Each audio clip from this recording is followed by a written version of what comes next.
Lascan Cora. Since its inception, Forfás has had a primary role in enterprise, trade, science, technology and innovation, and its dissolution and transfers of powers and staff is part of the reform within the Department of Jobs, Enterprise and Innovation to improve the ability of the Department to put in place policies to deliver and create jobs.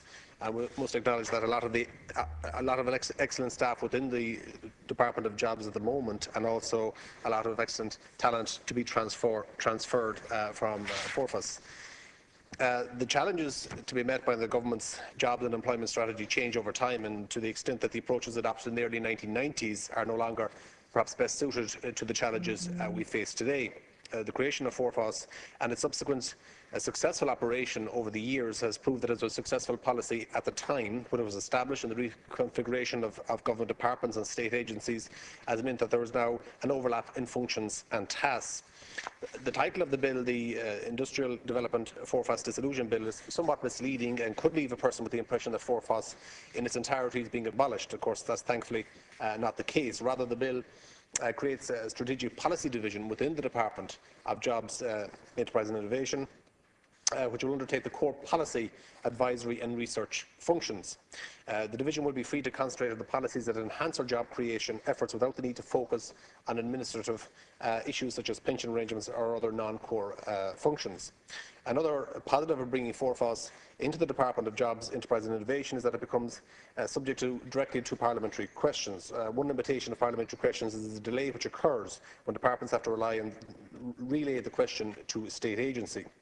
In other situations, departments regrettably declare no remit in the particular area being scrutinised, and hardly a satisfactory outcome for public reps, such as the nature of their job and the expectation of holding public bodies to account. TDs and senators receive a huge volume of reports, information, packs, documents and policy papers from across government, business, community and non-governmental sectors. It would be impossible to digest everything that one receives, and one has to be selective. And I understand completely the wishes of a former Taoiseach when he said if it doesn't fit on one page, it's not worth presenting at all.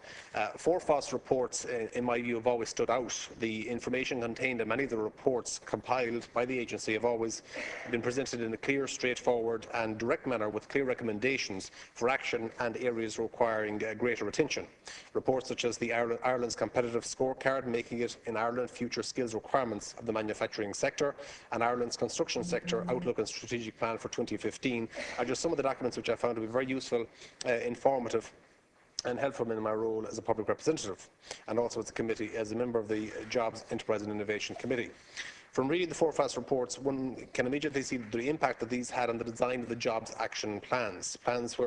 Which, despite some detractors and some comments here today, I think they have a verifiable and positive impact on tackling Ireland's employment crisis.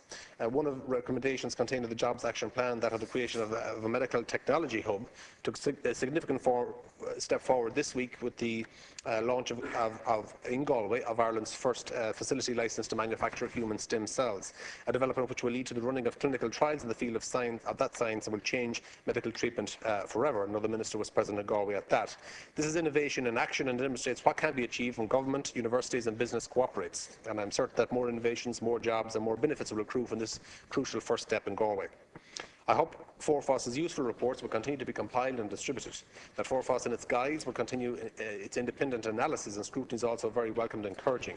And I note and welcome Minister Bruton's intention that Forfás will retain the ability to directly provide evidence-based independent advice to the department. It's essential that the actions we continue to take to improve job creation environment are based on sound and rigorous analysis, and as we continue the transformation of the economy and the challenges of changing the economy from one based on construction and banking to one based on enterprise and exports, and that is a challenge in itself.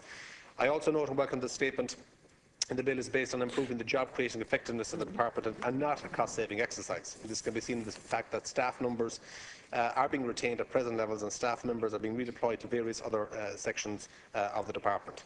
As the Chairman of the Jobs Committee, Deputy English, commented earlier, we heard from members of Forfás and from the Secretary General of the Department last week regarding the Jobs Action Plan, and certainly I think that is I certainly think it's a very positive step in terms of the number of job action plans that we've had. We've seen growth in employment over the last number of years. Obviously, there is more to do, and we hope, and I hope and confident that the inclusion of Forfás within the department will allow the progression of the job creation policies.